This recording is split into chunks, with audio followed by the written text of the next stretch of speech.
പക്ഷെ ഈ മഴവിൽ മാഫിയ എന്നൊക്കെ വിളിക്കുമ്പോ എന്താ തോന്നുന്നത്? ഡെഫിനറ്റ്ലി അത് അവര് വിളിക്കട്ടെ, അവരൊരു പദം ഉണ്ടാക്കുന്നു. ഇപ്പം സ്ത്രീകൾക്ക് സ്ത്രീകളെ വളരെ മോശമായിട്ട് വിളിക്കാനൊക്കെ ആരാണ് ഇവിടെ പദം ഉണ്ടാക്കിയിട്ടുണ്ടായിരിക്കുക?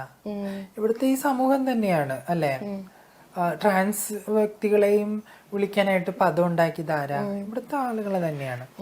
അപ്പോൾ അവരോട് എന്ത് പറയാനാണ് നമുക്കൊന്നും പറയാൻ പറ്റില്ല. കാരണം അവര് പറഞ്ഞോണ്ടേ ഇരിക്കത്തുള്ളൂ. പക്ഷെ നമുക്കത് കേൾക്കാനല്ല ജോലി. നമ്മുടെ ജോലി അതല്ല. നമ്മള് മാനുഷികമായിട്ടുള്ള മൂല്യങ്ങൾക്ക് ഊന്നൽ കൊടുത്തുകൊണ്ടുള്ള ഒരു പ്രവർത്തനമാണ് അത്. ഇപ്പം വുമൺ എംപവർമെന്റിനെ കുറിച്ച് സംസാരിക്കുമ്പോൾ എല്ലാവരും പറയും സ്ത്രീകൾക്കെതിരെയുള്ള അതിക്രമണങ്ങൾ ഉണ്ട്, പക്ഷെ അവരുടെ നിയമം മുഴുവൻ സ്ത്രീകൾ അതെടുത്ത് ദുരുപയോഗം ചെയ്യാണ്. ഡെഫിനറ്റ്ലി അതില് ചില ഇഷ്യൂസ് ഉണ്ടായിരിക്കും, പക്ഷെ അത് മൊത്തം സ്ത്രീ സമൂഹത്തെ അത് ബാധിക്കുന്ന ഒരു കാര്യമാണല്ലോ. അപ്പൊ ഫെമിനിസം എന്ന് പറയുന്ന വളരെ പുരാതനമായിട്ടുള്ള ഒരു കണ്ടന്റിനെ നമ്മളിന്ന് ഫെമിനിറ്റി എന്ന് പറയുന്ന മോശം വാക്കിലേക്ക് ആരാ എത്തിച്ചത്? നമ്മൾ പറയുന്ന ഈ പുരോഗമന സമൂഹം, അതൊരു പുരോഗമന സമൂഹത്തിന്റെ ലക്ഷണമേ അല്ല. പുരോഗമന സമൂഹത്തിന്റെ ലക്ഷണമേ അല്ല. അത് തന്നെയാണ് ഇപ്പം മഴവിൽ മാഫിയ എന്ന് വിളിക്കുന്ന ആളുകൾ. നമ്മളല്ല ആ പദം ഉണ്ടാക്കിയിട്ടുള്ളത്, അത് മറ്റാരൊക്കെ ഉണ്ടാക്കിയത്. അവരുണ്ടാക്കിയിട്ടുള്ളത് അവരിത്തരം ത്രട്ടണിങ്ങിന് മറ്റു കാര്യങ്ങൾക്കാ.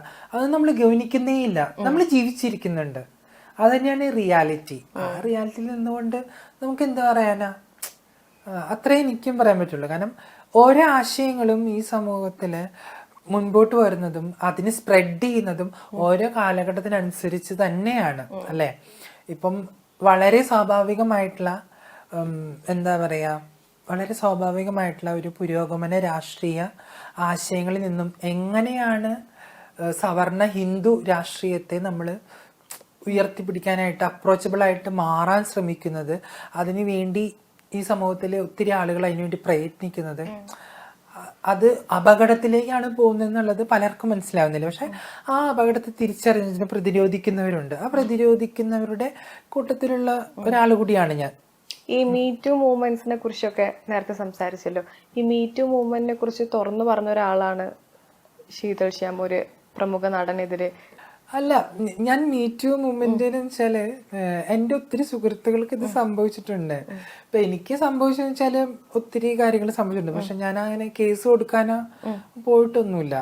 പക്ഷെ ഞാൻ നിന്നൊരു സിനിമ സെറ്റിലാണ് ഒരു ഇഷ്യൂ ഉണ്ടായിട്ടുള്ളത്.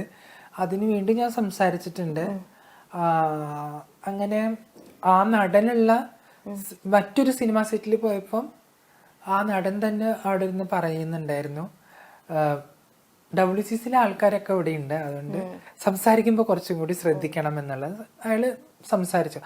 അപ്പൊ ആ ഭയം വന്നത് എന്തുകൊണ്ടാ വെച്ചാല് നമ്മൾ ഓപ്പണായിട്ട് മീഡിയാസിൽ പറയാണ് ഇന്ന ആള് തെറ്റ് ചെയ്തു എന്നുള്ളത്.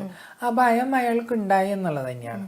കാരണം എന്നിട്ടും അയാൾ അവിടെ ഇത്തരം വൃത്തികേടുകളൊക്കെ ചെയ്തുകൊണ്ടിരുന്നു എന്നുള്ളതാ.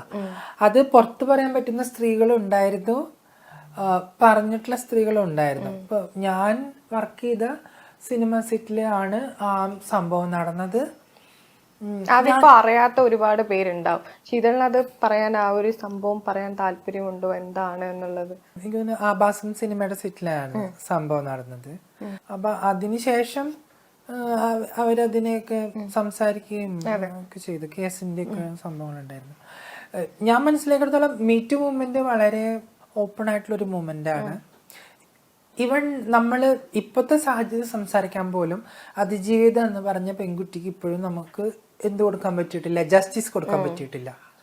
ബട്ട് അതിന്റെ ഓപ്പോസിറ്റ് സൈഡ് എന്ന് പറയുന്നത് എത്രയോ വർഷത്തിന് ശേഷം ബാൻ ചെയ്തിരുന്ന ചിന്മയെ നമ്മളിന്ന് സെലിബ്രേറ്റ് ചെയ്യുന്നുണ്ടല്ലോ. ചിന്മയി മീറ്റു പറഞ്ഞതിനെതിരെയാണ് ചിന്മയെ ബാൻ ചെയ്തത് തമിഴ് സിനിമാ ലോകം.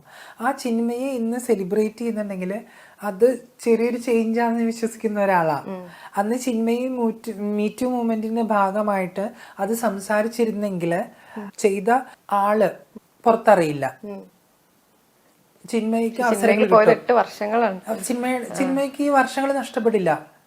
ഒത്തിരി അവാർഡ്സും ഒത്തിരി അംഗീകാരങ്ങളും ഒത്തിരി ഉയർച്ചയിലെത്തിയാണ് ചിന്മയി. ബട്ട് ചിന്മയ അവിടെ മീറ്റു സംസാരിച്ചതുകൊണ്ടും തനിക്ക് വർക്ക് സ്പേസിൽ ഉണ്ടായിട്ടുള്ള ഒരു ഹറാസ്മെന്റിനെ അത് പുറത്ത് സംസാരിച്ചുകൊണ്ടും അവർക്ക് ഇത്രയും നാളും വർക്കൊന്നും ഉണ്ടായില്ല. ബട്ട് നൗ അവര് സെലിബ്രേറ്റ് ചെയ്യുന്നു, അവർ ചെയ്ത് ശരിയാണെന്നെങ്കിലും പറയുന്നുണ്ടല്ലോ, ഒത്തിരി പേര് സപ്പോർട്ട് ചെയ്യുന്നുണ്ടല്ലോ. ദാറ്റ്സ് വൈ അതാണ് എനിക്ക് തോന്നുന്നു മീ ടു വിൻ്റെ ഇമ്പാക്ട്. ഇപ്പം മലയാള സിനിമയിൽ എങ്ങനെയാണ് ഈ പറയുന്ന സംസാരങ്ങൾ ഉണ്ടാവുന്ന, IC പോലുള്ള സംഭവങ്ങൾ വരുന്നത് അല്ലെ? ഇപ്പൊ ഞാൻ നേരത്തെ പറഞ്ഞൊരു എക്സാമ്പിളാണ്. പണ്ട് ഞങ്ങളുടെ കാലത്തൊക്കെ ഞങ്ങൾ മറ കെട്ടി ആണ് ഡ്രസ്സ് മാറിയിരുന്നത്. ചില നടിമാര് പറയുന്ന കേട്ടിട്ടുണ്ട്, ഞങ്ങൾക്കൊരു പ്രശ്നം ഉണ്ടായിട്ടില്ല, ഞങ്ങൾ പിന്നെ എവിടെയെങ്കിലും വീടിന്റെയോ സൈഡിന്റെയോ ഒക്കെ മാറി പോയിട്ട് ടോയ്ലറ്റിൽ പോവായിരുന്നു. പക്ഷെ ഇന്നത്തെ പെണ്ണുങ്ങൾക്ക് കാരവാൻ വേണം, അത് വേണം, ഇത് വേണം. ഇത് പറയുന്ന ആ പഴയകാല ആക്ടേഴ്സ് ഒന്ന് ചിന്തിക്കണം. പുതിയ കാലത്ത് നമുക്ക് എവിടുന്നെങ്കിലും ഓപ്പൺ ആയിട്ട് ടോയ്ലറ്റിൽ പോകാൻ പറ്റുമോ? കാരവാൻ ഇല്ലാതെ നമുക്ക് വസ്ത്രം മാറാൻ പറ്റും. കാരണം നമ്മുടെ ചുറ്റും ക്യാമറയുണ്ട്. ഞാൻ വർക്ക് സ്പേസിൽ നിന്ന സിനിമ സെറ്റില് ഒരു പ്രായമായിട്ടുള്ളൊരു ആക്ട്രസ് കിടന്നുറങ്ങാണ്. അവരെയാണ് ഒരു നടൻ വീഡിയോ എടുക്കുന്നത്. അയാളുടെ മൊബൈൽ വീഡിയോ എടുക്കുന്നു. അപ്പോൾ ആ ആക്ട്രസ് ഉറങ്ങുന്നതുകൊണ്ട് ഞാൻ പെട്ടെന്ന് വിളിച്ചു പറഞ്ഞു, ചേച്ചി വീഡിയോ എടുക്കുന്നു എന്ന് പറഞ്ഞു. കൂടെ വേറെ പിള്ളേരൊക്കെ ഉണ്ടായിരുന്നു, ക്രൂവിലുള്ള പിള്ളേര്. അപ്പൊ ചേച്ചി എന്നിട്ട് പറഞ്ഞു എൻ്റെ വീഡിയോ ഡിലീറ്റ് ചെയ്യാൻ പറഞ്ഞു. അപ്പൊ അയാൾ പറഞ്ഞു, ഞാൻ തമാശക്ക് എടുത്താ. അപ്പൊ ചേച്ചി പറഞ്ഞു ധൈര്യത്തോടു കൂടി, തമാശ ഒന്നും ഇവിടെ വേണ്ട, മര്യാദക്ക് ഡിലീറ്റ് ചെയ്യാൻ പറഞ്ഞു. അപ്പം നമ്മൾ പറയില്ലോ, അപ്പം ചില ആക്ട്രസ് ഇപ്പൊ പറയണേക്കുന്നുണ്ട് അതൊക്കെ വിട്ട് കളഞ്ഞോട്ട് ഒന്ന് ദ്വയത്ത് തൊട്ടാല്. അങ്ങനെയല്ല, എല്ലാവർക്കും അത് വിടാൻ പറ്റത്തില്ല. നമ്മൾ വർക്ക് സ്പേസിൽ എങ്ങനെയാണ് ഒരാളോട് ബിഹേവ് ചെയ്യേണ്ടത്, എങ്ങനെയാണ് പെരുമാറേണ്ടത്, അത് സീനിയറോ ജൂനിയറോ ഒന്നുമില്ല. അവിടെ ഐഡന്റിറ്റി തന്നെയാണ്. നമുക്കൊരു ഇഷ്യൂ ഉണ്ടായാൽ അത് തുറന്നു പറയാനുള്ള സാഹചര്യം ഉണ്ടാവണം. അങ്ങനെ നമ്മളിപ്പോ ആരുടെ അടിമയായി നിൽക്കുന്ന, ആരെയും സർ മാഡം മുകളിൽ താഴെ അങ്ങനെയൊന്നുമില്ല. നമ്മളൊരു ആർട്ടിസ്റ്റാണ്. ഒരു സെറ്റിൽ ചെല്ലുമ്പോൾ, ഒരു ഫിലിമിൽ ചെല്ലുമ്പോൾ ആർട്ടിസ്റ്റിന് എല്ലാത്തിലുള്ള പരിഗണനയും കൊടുക്കണം. അവർക്ക് യാതൊരു തരത്തിലുള്ള ഹറാസ്മെന്റോ ഡിസ്ക്രിമിനേഷനോ ഉണ്ടാകരുത്. അതാണ് ശരിക്കും വേണ്ടത്.